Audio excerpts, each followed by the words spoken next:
Hello student, कैसे हैं आप लोग। उम्मीद है कि आप लोग बहुत ही अच्छे होंगे और आप लोग का पढ़ाई भी बहुत ही अच्छा चल रहा होगा। आज मैं आप सबको समास का परिभाषा और प्रकार और उसका उदाहरण बताने वाला हूँ।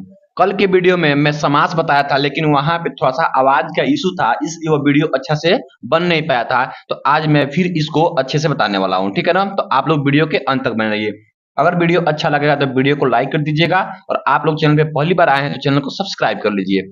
चलिए देखते हैं। सबसे पहले देखिएगा समास। आपके हिंदी के व्याकरण की दृष्टि से समास बहुत ही इंपॉर्टेंट टॉपिक है, ठीक है ना। देखिए, देखते हैं हम लोग परिभाषा एकदम सरल भाषा में देखते हैं, ठीक है। देखिए, समास वह शब्द है जो दो या अधिक शब्दों के मिलकर एक नया शब्द बन जाने से बनता है। मतलब कहने का मतलब समास वह शब्द है जो दो या दो से अधिक शब्दों से मिलकर एक नया शब्द बन जाता है। इसमें पुराने शब्दों की जगह एक नया शब्द आ जाता है, जिसकी अर्थ में दोनों शब्दों का योगदान होता है। मतलब दो या दो से अधिक जो शब्द बनता है, मिलकर के जो शब्द बनता है, उन दोनों शब्दों का अर्थ में योगदान होता है, ठीक है ना। आगे देखिए, अब देखते हैं हम लोग समास के प्रकार। आपका देखना है कि जो समास है, समास के प्रमुख 5 प्रकार होते हैं। कितने होते हैं? समास के प्रमुख 5 प्रकार होते हैं। कौन कौन होते हैं देखिएगा। सबसे पहला नंबर क्या होता है आपका, यहाँ पे होता है तत्पुरुष समास। क्या होता है? सबसे पहला नंबर आपका होता है तत्पुरुष समास। क्या होता है देखते हैं। परिभाषा। परिभाषा आपका कि समास में पहले पद अर्थात दल में जो पहला शब्द आता है, दूसरे पद का क्वालिफायर यानी कि विशेषण होता है। कहने का मतलब है, देखिए यहाँ पे, यानी पहला शब्द दूसरे के संबंध में आता है। कहने का मतलब है, जो समास में पहला पद होता है तो क्या होता है आपका, पहला पद दूसरे पद का विशेषण होता है। देखिए कैसे, यहाँ पे देखिएगा कि वह आपका तत्पुरुष समास कैसे बनता है। देखते हैं रचना सूत्र क्या होता है। First word plus second word बराबर आपका तत्पुरुष समास बनेगा। कैसे? देखिए यहाँ पे उदाहरण। उदाहरण में आपको यहाँ पे समझाया गया है। उदाहरण देखिएगा। उदाहरण क्या है आपका, राजपुत्र यानी कि राजा का पुत्र। यहाँ पे राजा प्लस पुत्र क्या हो जाएगा आपका, राजपुत्र। आगे देखिए, देवालय मतलब देव का आलय। देव प्लस आलय क्या हो जाएगा आपका, देवालय। ठीक है। आगे देखिए, लिखा गया पहचान। लिखा गया आपका पहचान का तरीका। तो पहचान का तरीका क्या है कि अगर बीच में का की के जोड़कर अर्थ बने तो संभवतः तत्पुरुष है। जैसे राजा पुत्र, राजा का पुत्र। तो आप ये समझ गए कि तत्पुरुष समझ में क्या आएगा, का की के को जोड़ करके शब्द का अर्थ बनता है। ठीक है। आगे देखिए, अब दूसरा आपका टॉपिक यहाँ पे दिया गया। देखिए ये वाला द्वंद्व समास। क्या दिया गया आपका, द्वंद्व समास। इसको कैसे करेंगे। देखिए परिभाषा क्या होता है कि दोनों पद बराबर रूप से महत्वपूर्ण होते हैं।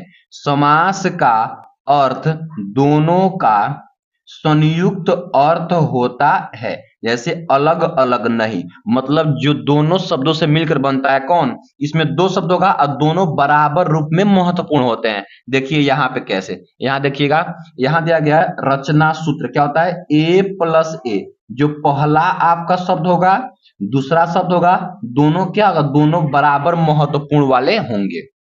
देखिए जैसे यहाँ पे उदाहरण देखिएगा। उदाहरण का दिया गया आपका, उदाहरण है राम लक्ष्मण यानी कि राम और लक्ष्मण।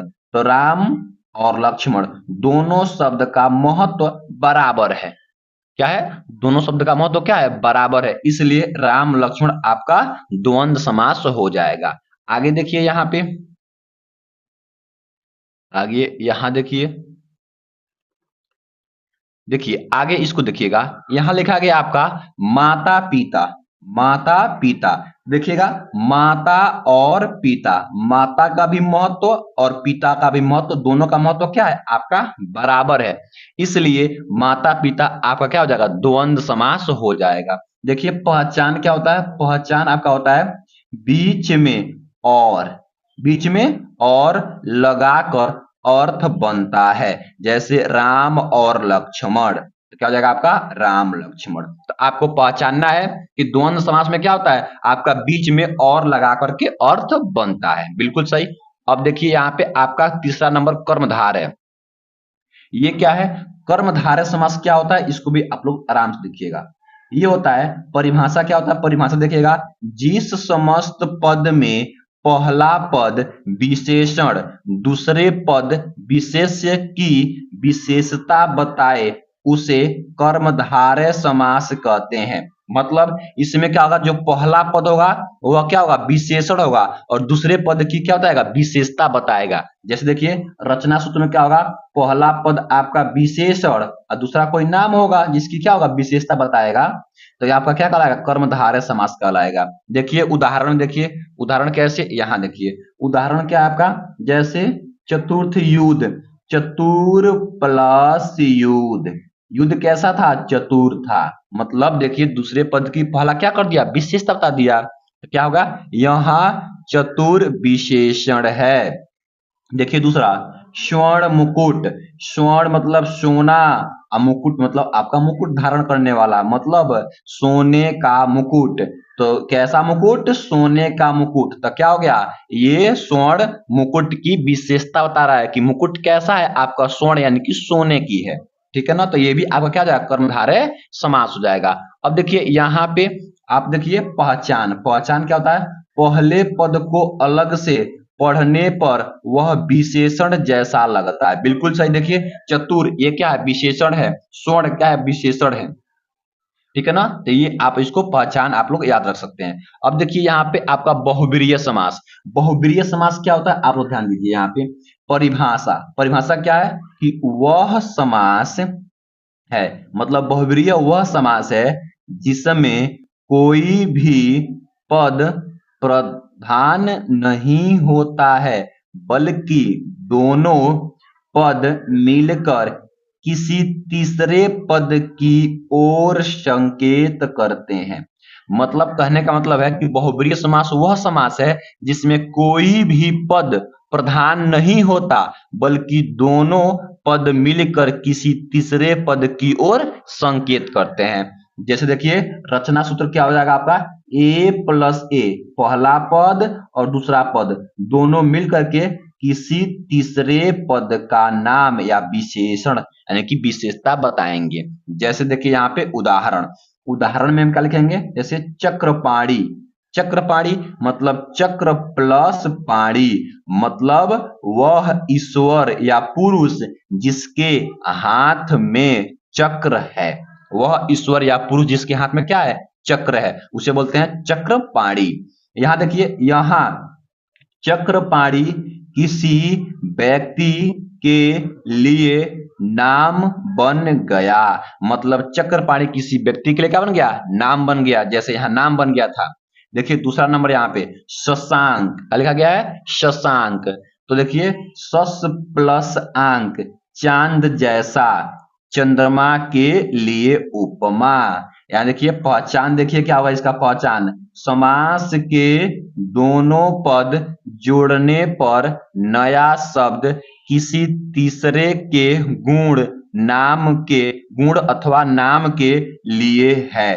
जैसे सीधे ए का बी नहीं होता, मतलब ए का बी पहले का दूसरा नहीं होता, मतलब दोनों मिल करके किसी तीसरे व्यक्ति की ओर इशारा करते हैं, तो उसे हम क्या कहते हैं, बहुब्रीहि समास। बिल्कुल सही। अब देखिए आगे, ये आप लोग यहां जान गए, अब हम लोग जानने वाले हैं इसको। देखिए अब लास्ट जो आपका यहाँ पे है अवयवी भाव समास। अवयवी भाव समास क्या होता है, देखिएगा ये आपका 5वां टॉपिक है। ये होता है, परिभाषा पढ़िए कि अवयवी भाव समास वह समास है जिसमें पहला पद यानी कि पूर्व पद प्रधान होता है और पूरा समस्त पद एक अव्यय यानी कि क्रिया विशेषण का काम करता है। इसमें कई बार पहला पद आ, प्रति, यथा, निह, सह, अनुसार जैसे उपसर्ग होते हैं। बिल्कुल सही। अब देखिए इसमें कैसे आपको यहाँ पे अभी समझ में आएगा। देखिए उदाहरण पहले, उदाहरण क्या है आपका, देखिए यहाँ पे उदाहरण है यथाशक्ति। यथा मतलब अव्यय है और शक्ति ये क्या है, संज्ञा है। तो शक्ति के अनुसार। यहाँ देखिए प्रतिदिन, प्रति क्या है आपका, अव्यय है, अब प्लस दिन और यहाँ पे आपका संज्ञा है। तो हर दिन, बिल्कुल सही। यहाँ देखिए भर पेट, भर क्या है आपका, अव्यय है और पेट क्या है आपका, संज्ञा है। तो यहाँ पे पेट भर कर। यानी देखिए बेरहम, बे क्या है आपका, अव्यय है और आपका रहम क्या है, संज्ञा है। तो बिना रहम के। ये आपका यहाँ पांचवा अव्ययी भाव समाप्त हो गया। अब देखिए थोड़ा सा आप लोग यहाँ पे रिवीजन में आपके लिए करा देता हूं, आप लोग यहाँ पे रिवीजन कर लीजिए। देखिए पहला यहाँ दिया गया पहचान कदम। देखिए क्या बीच में का की के, बताइए बीच में अगर का की के अगर जोड़कर अर्थ बनता है तो कौन सा समास होगा, तो आपका तत्पुरुष समास होगा। क्या होगा, तत्पुरुष समास। दूसरा देखिए आपका कि क्या बीच में और, बीच में और जोड़कर अर्थ बनता है तो कौन सा समास होगा, द्वंद्व समास होगा। बिल्कुल सही, कौन सा समास होगा आपका, द्वंद्व समास होगा। देखिए तीसरा, क्या पहले शब्द से दूसरे का गुण बनता है, कैसा या किसका, तो क्या कर्मधारय समास। क्या होगा, कर्मधारय समास। उसके बाद देखिए यहाँ पे क्या मिलकर नया शब्द किसी तीसरे शब्द, किसी तीसरे का नाम या गुण बता रहा है। यानी कि दो शब्द मिलकर के किसी तीसरे का नाम या गुण बताएंगे या तीसरे की ओर इशारा करेंगे तो क्या हो जाएगा आपका, बहुब्रीहि समास हो जाएगा। क्या हो जाएगा, बहुब्रीहि समास हो जाएगा। याद देखिए क्या पहले शब्द अव्यय जैसे ऊपर नीचे पूर्व अंतर जैसा है और पूरा शब्द क्रिया स्थिति बताता है तो ये अव्ययी भाव समास कहलाएगा। क्या कहलाएगा आपका, अव्ययी भाव समास कहलाएगा। तो आप लोग इसको ऐसे तैयार कर सकते हैं, आपके पेपर में जरूर एक क्वेश्चन आपको यहाँ से मिलेगा, तो इसको आप लोग तैयार कर लीजिएगा। तो आई होप, मैं आशा करता हूं कि आप लोगों को यह वीडियो बहुत ही अच्छा लगा होगा। अगर वीडियो, आप लोगों को वीडियो अगर अच्छा लगा है तो वीडियो को आप लोग लाइक कर दीजिए और आप लोग चैनल पे पहली बार आए हैं तो चैनल को आप लोग सब्सक्राइब कर लीजिए। ठीक है ना, आप लोग सब्सक्राइब कर लीजिए ताकि ऐसा वीडियो आप लोग को हमेशा मिलता रहे। Thank you for watching this video.